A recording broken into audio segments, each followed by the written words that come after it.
The room was silent except for my voice, steady, confident, presenting my life's work before the CEO and board of Brightspan Technologies. The deal could define my entire career. Then the door slammed open. Madison Whitmore, the CEO's daughter, strolled in laughing with her phone pressed to her ear.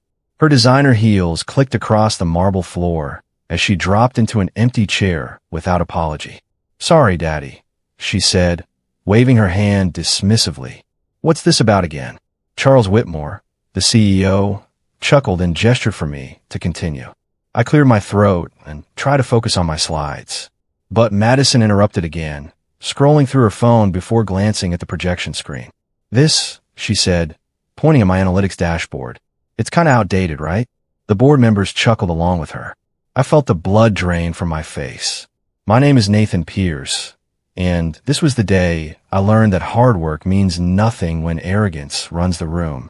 I stumbled through the rest of my presentation while Madison made jokes with her father. The board's attention shifted completely to her.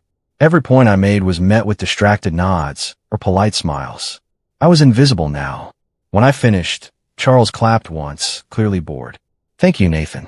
We'll circle back on this." I knew exactly what that meant. Never. The board members filed out, some checking their phones, others chatting about lunch plans. Madison stayed behind, examining her nails like she had all the time in the world. I gathered my materials with shaking hands, shoving papers into my briefcase. 8 months of work reduced to "we'll circle back." 8 months of late nights, weekend research, and detailed analysis dismissed because someone's daughter found it boring. I wanted to scream. Instead, I forced a polite smile and headed for the door. As I stepped into the corridor, Madison caught up with me. She leaned against the wall, arms crossed, wearing an expression that might have been sympathy if it weren't so condescending. "You should have kept it simple," she said. "Daddy hates when people overcomplicate things." I forced another polite smile, my fists clenched tight at my sides. "I'll remember that." "Good. Because honestly, all those numbers and charts, nobody cares about that stuff. It's about vision, you know." I nodded and walked away before I said something I'd regret. In the hallway, coworkers avoided eye contact. I heard whispers behind me, soft voices that cut deeper than the presentation failure. Someone laughed. The humiliation sat heavy on my chest, pressing down with every step. I went straight to my office, closed the door, and sat in the dark for 20 minutes. It felt final. Rewind 1 year earlier. I just joined Brightspan Technologies as a senior product analyst. The office was modern, the culture supposedly innovative, and the opportunities seemed endless. I'd spent countless late nights building products, crunching numbers, staying past everyone else. The cleaning crew knew me by name. I believed in merit, in earning your shot through dedication and results. I worked on analytics tools that could revolutionize how companies track customer behavior. My models were precise, my projections solid. I thought that mattered. I didn't know yet that merit doesn't matter when nepotism writes the rules. Back then, I was optimistic. I thought hard work would speak for itself. I thought if I just proved my value, opportunities would follow. I was naive. The office felt different then, full of possibility instead of politics. I had hope. That hope wouldn't last long. Madison's first day arrived like a corporate hurricane. She was introduced as the new creative director, though she'd never worked a day in tech. Her resume listed brand consultant and lifestyle influencer. Charles walked her through the office personally, introducing her to everyone with obvious pride. "My daughter's going to bring a fresh perspective," he announced. I tried to be kind when we met. I offered to walk her through her current projects, explain the analytics platform, help her understand the products. She smiled sweetly. "I don't do data, Nathan. I do vision. That's the difference between managers and leaders." Several coworkers nearby nodded in agreement, impressed by her confidence. I should have known right then what was coming. The warning signs were everywhere, the entitlement in her voice, the dismissive way she treated anyone below executive level, the assumption that her father's position made her qualified. But I gave her the benefit of the doubt. That was my first mistake. 2 weeks later, we had a staff meeting to discuss new product initiatives. I've been working on an idea for an analytics tool that could predict customer churn with 90% accuracy. I'd run the models, validate the data, and build a prototype. Madison presented it to the room. She stood at the front with a sleek slide deck I'd never seen before, using my exact language, my research, my projections. She called it her vision for predictive analytics. Charles beamed from his seat. Now that's leadership. This is exactly the kind of innovative thinking we need. The room erupted in applause. Madison smiled and accepted congratulations from department heads. I sat there frozen, my coffee cup halfway to my mouth. My name was never mentioned once. Not in the slides, not in her speech, not in the follow-up discussion. After the meeting, I approached her in the hallway. That was my project. She blinked innocently. Was it? I thought it was a team effort. Word spread fast. By lunchtime, everyone knew Madison had presented her analytics tool. I sat alone in the break room, eating a sandwich that tasted like cardboard. Coworkers who had worked with me for months suddenly found reasons to sit at other tables. One colleague, Kyle, sat down briefly. Look, man, you're talented, but you're just a numbers guy. She's the face. That's how it works here. She stole my work, I said quietly. Kyle shrugged. She's the CEO's daughter. What did you expect? He left before I could respond. I finished my lunch in silence, watching through the glass wall as Madison laughed with executives in the main dining area. She caught my eye once and raised her coffee cup in a mock toast. That night, I stayed late again, working on new projects. If one idea got stolen, I'd just build another. I'd prove my value through sheer volume. I didn't realize I was already losing. The following week, Charles pulled me aside after a department meeting. His hand was heavy on my shoulder as he walked me to his office. You're talented, Nate, he said, gesturing for me to sit. Really talented. But leadership isn't just about technical skills. It's about charisma, presence, the ability to inspire people. I nodded, not trusting myself to speak. Maybe shadow Madison for a while. Learn how she connects with people, how she communicates vision. You could pick up some valuable skills. I swallow my pride. Yes, sir. Thank you for the feedback. Good man. That's the attitude that'll get you places. I left his office feeling hollow. Inside, something in me began to die. Not hope exactly, but the naive belief that fairness existed in this building. I was being told to learn from someone who'd stolen my work and gotten promoted for it. The irony was suffocating. But I kept working anyway. Late nights, early mornings, weekends at my desk refining ideas. I poured everything into a new project. A comprehensive pitch for a partnership with a major client that could transform Brightspan's revenue model. It was brilliant. I knew it was brilliant. This would be my redemption. My one shot to prove that substance mattered more than nepotism. I worked on that presentation for 3 months, perfecting every slide, anticipating every question, building an airtight case. The board meeting was scheduled for late September. Charles himself had approved my spot on the agenda. This was real. I practiced the pitch dozens of times, timing every transition, polishing every word. I visualized success, the board's approval, the handshake from Charles, the validation I desperately needed. For the first time in months, I felt hope returning. Real hope, built on real work. I should have known better. 2 days before the board meeting, Madison insisted on reviewing my presentation. She appeared at my desk with coffee and a smile. I heard you're pitching to the board, she said. I'd love to see what you've put together. Maybe I can offer some creative input. I hesitated. Everything in my gut screamed no. It's pretty much ready. Her smile never wavered. Don't you trust me, Nathan? We're on the same team. She said it loud enough for nearby coworkers to hear. Refusing would look petty, defensive. So I emailed her the deck against every instinct telling me to stop. Thanks, she said brightly. I'll just give it a quick look and send feedback tonight. She left with her coffee, humming softly. I sat at my desk feeling sick. That night, I couldn't sleep. I kept checking my email, waiting for her feedback. Nothing came. The next morning, I saw her in Charles's office. My presentation open on her laptop. I knocked on the glass door. Madison looked up and waved cheerfully, like nothing was wrong. We're just tweaking a few things, she called through the glass. Making it board ready.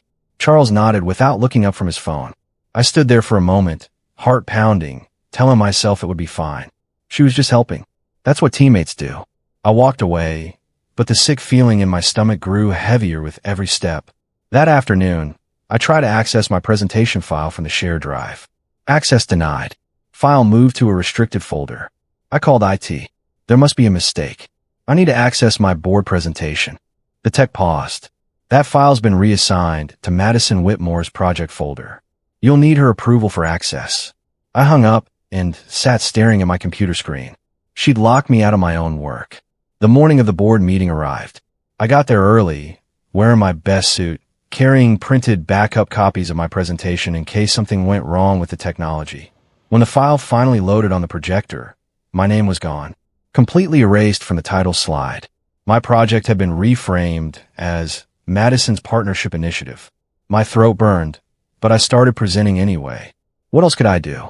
Storm out? Cause a scene? I needed this job. I had rent, student loans, a life built on this salary. So I presented her version of my work, feeling pieces of myself die with each slide. Then, exactly like before, the door slammed open.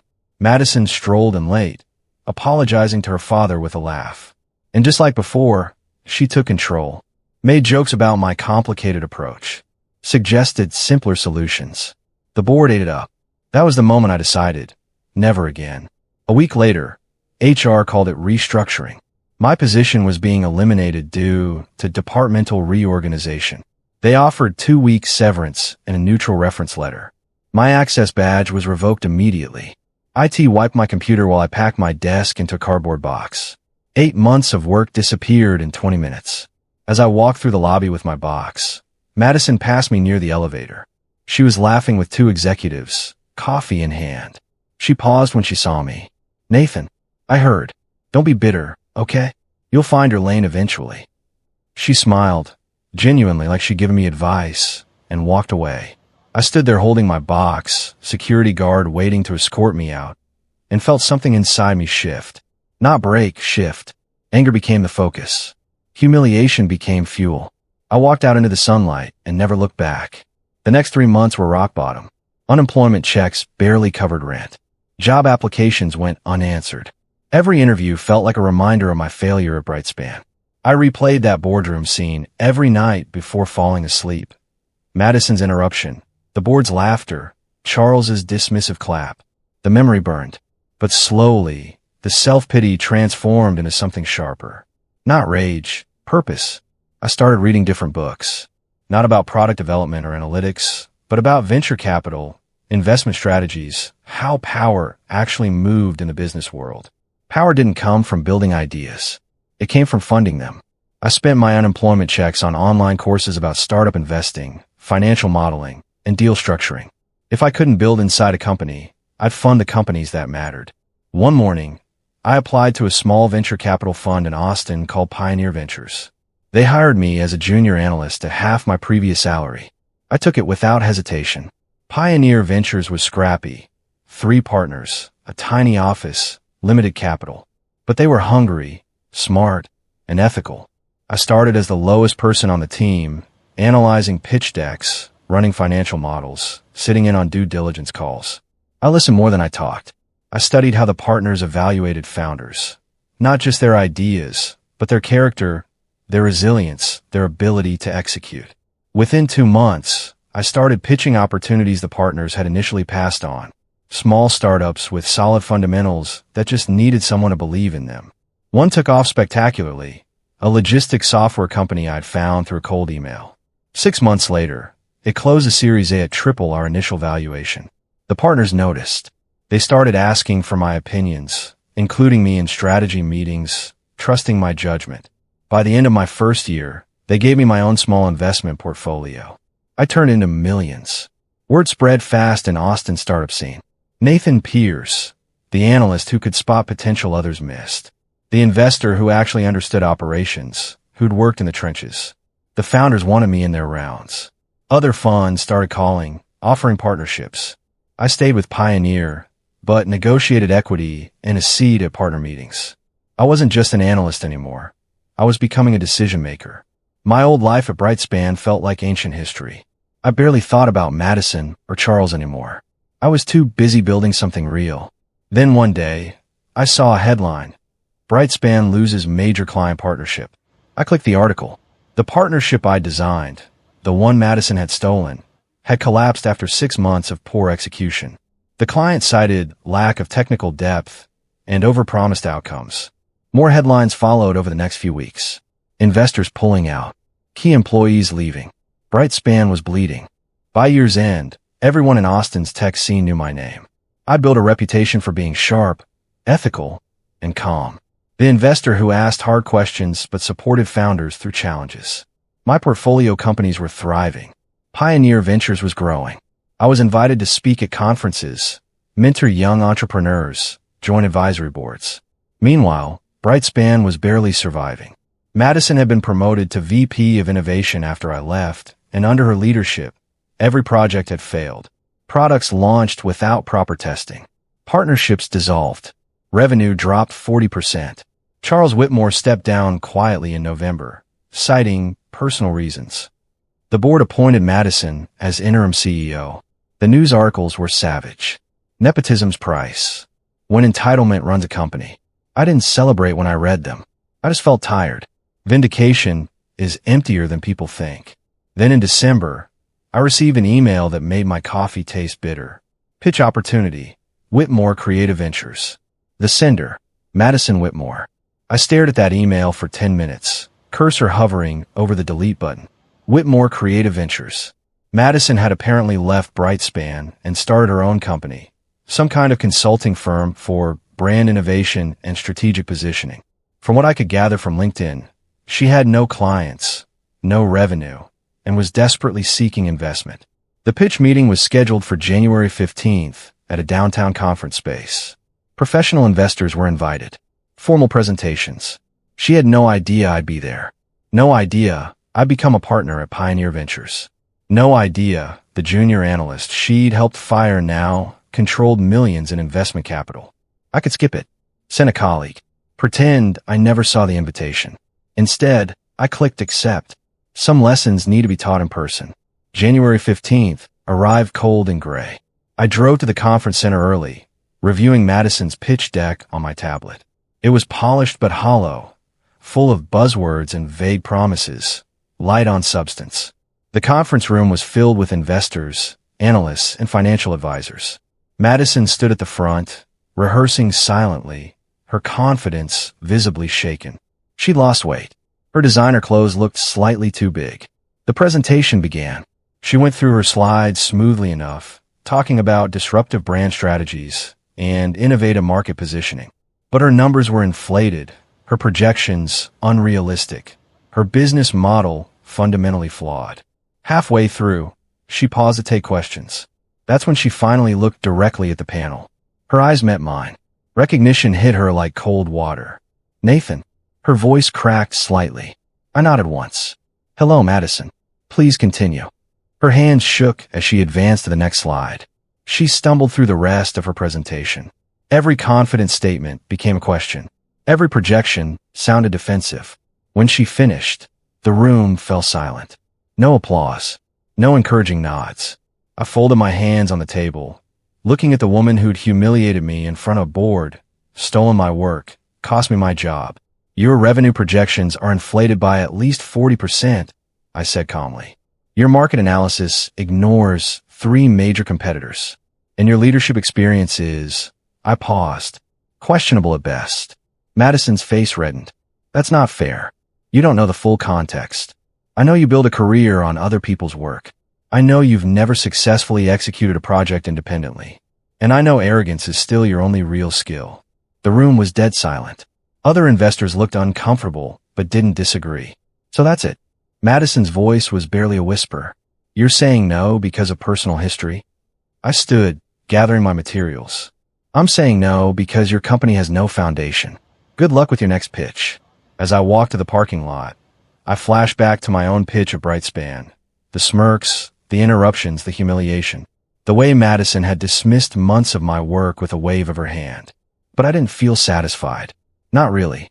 Just a quiet sense of balance restored. My phone rang as I reached my car. One of the other investors from the meeting. Nathan, that was brutal. Deserved, maybe, but brutal. She needed to hear it. I said. Well, word will spread. She's done in this town. I hung up and drove back to the office. There was real work to do. Founders to support, companies to build, value to create. Madison's failure wasn't my victory. My success was my victory. That distinction mattered. Within 3 months, Madison's company collapsed. Unable to secure funding, she shut down operations and laid off her small team. The business press covered it briefly. Another failed startup from an unqualified founder. Her name became a cautionary tale about nepotism and entitlement. She disappeared from Austin's business scene entirely. I heard through mutual contacts that she'd moved to California, trying to reinvent herself as a life coach. I didn't follow up, didn't check her social media, didn't care. Meanwhile, Pioneer Ventures closed our biggest fund yet, $50 million to invest in early-stage companies. My portfolio was now worth 10 times what I'd started with. I was invited to speak at South by Southwest about ethical investing and startup sustainability. The talk was standing room only. A reporter asked me about Madison afterward. Is it true she interrupted your pitch at Brightspan? That was a long time ago. I said simply, I've moved on. By summer, my life had completely transformed. I was a named partner at Pioneer Ventures with equity in a dozen successful companies. I mentored young entrepreneurs, taught a class at UT Austin, and sat on 3 nonprofit boards. The work was meaningful. The founders I backed were building real solutions to real problems. No politics, no nepotism, just people who earned their opportunities through skill and persistence.